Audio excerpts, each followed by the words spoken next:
Hey, what's up guys?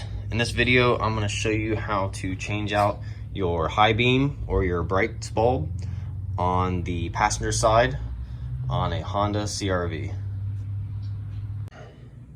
To start out, take your left hand and use your index finger to push on the tab here on the plug, and then take both thumbs and push down on the wiring harness plug and pop that off.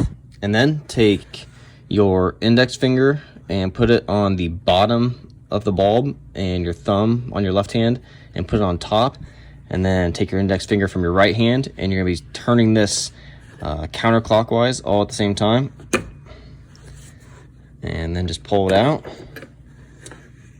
And it's a 9005 bulb, and I'll put a link in the description below to what bulb you need.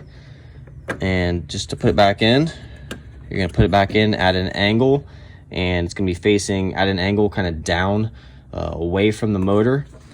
And then you're going to turn it clockwise while putting some pressure in towards the headlight, and it'll get seated. It'll clip in, and then take your plug and slide it up, and you'll hear it click when it's all the way on.